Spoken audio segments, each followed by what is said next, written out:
Hi, this is room 112. It's day 10. Just want to remind everybody that we're here. We're going to continue to be here, and everything's okay. Our suns are out, even though it's kind of a cloudy day, but our suns are here, and we're here, and everything's going to be great. Let's go inside and see what today's lesson is. And today's lesson came from one of our subscribers, actually my son, saying, you know what? We should do a then and now episode and say, hey, how are things changed or how are things still the same? So that's what our lesson is going to be about today.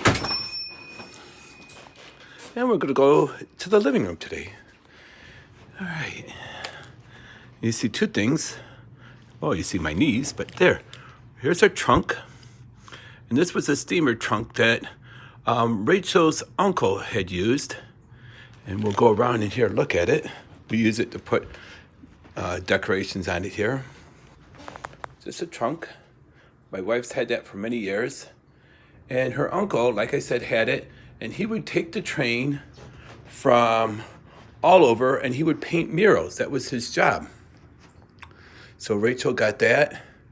And taking the train, my mom always tells the story about how they went to California to see her Aunt Charlotte and her dad's brother. They lived out in California, and they took the train. And my grandma would tell the story of seeing Herbert Hoover when he took the train and he did a whistle stop in Belvedere and went back when he was a president. When she was a kid, he was president, and he did a stopped on the train. And I remember going with my mom and dad. There was the Freedom Train back in 1976 for the bicentennial, and they loaded up a whole bunch of artifacts that people normally wouldn't see. And they had a train, and they came through Belvedere, and I remember seeing that with my mom and dad and my sister Jody. So that's the then. They would take trunks, and they would put all their personal belongings in it, like their clothes and everything. They would haul that, and they would put it on the train. You notice, no wheels. And you would need, it takes like two people to carry it, or one person, and it's kind of awkward. Then I come over here, and I went up to the attic, and I saw our suitcase.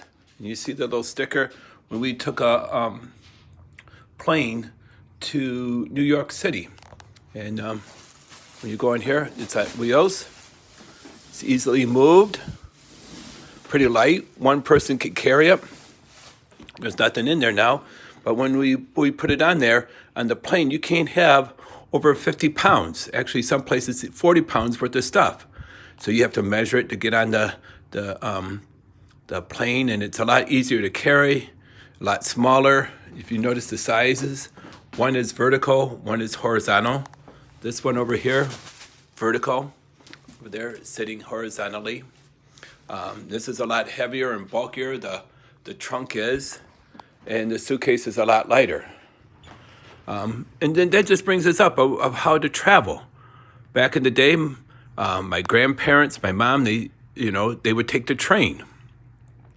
And nowadays, we fly in planes.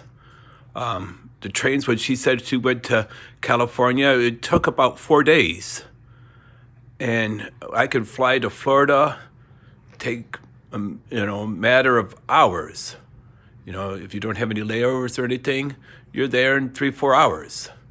And you can travel all over the world. You can go to Europe. You can, if my nephew Gary, he went to Portugal. They flew. If he would go back in the day, he would have had to take a ship to go to other countries in Europe. Mr. Wilson, he can fly. When he goes to Honduras, and back in the day, he would have had to take one of these and go on a ship. It would have taken him a lot longer, over a week or so. But when you take I'll go over here, you take a plane a lot quicker. Some people are scared of flying, so you could take the car. I think that's still a little bit longer, but you can stop and see all the roadside stops and everything. If you take in a car, you might pack a suitcase like this or a duffel bag when you're going. In our classroom, we had people, they were going to go to North Carolina this summer. And they would have packed up a suitcase like this and would have flown on a plane. So just a variety of how things have changed, just in terms of how you pack your clothes and how you travel. Back in the day, my dad said there was a bus that would run like once a day from Belvedere to Rockford. And it's a lot quicker now. I could go see my parents, and it takes us maybe 20 minutes by car, and it's no big deal. So just wanted to kind of give you that lesson for today, the difference between then and now. And hope that you're okay. Hope everything is well. We're going to keep doing this as a regular feature. Compare things that we used to have back in the old days to things that we have now. So if you have any suggestions, put them in the comment box, and we can do that. But we're looking forward to a lot of different things of how things have changed, and yet how they still kind of remain the same. And here we still have even if it was old and new, people have always wanted to travel and to see the world. So my homework today would be a simple one. If you could go anywhere in the world, where would you like to go? If you could travel, where would you like to go? And how would you like to get there? Would you like to take this, like her uncle did, take the train?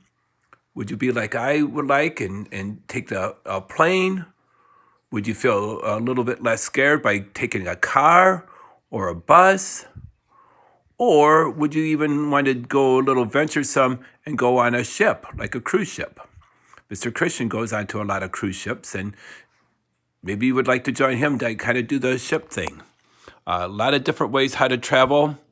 All I know now is that our suitcases are a lot lighter, a lot more efficient, less heavy, and a little bit easier to navigate.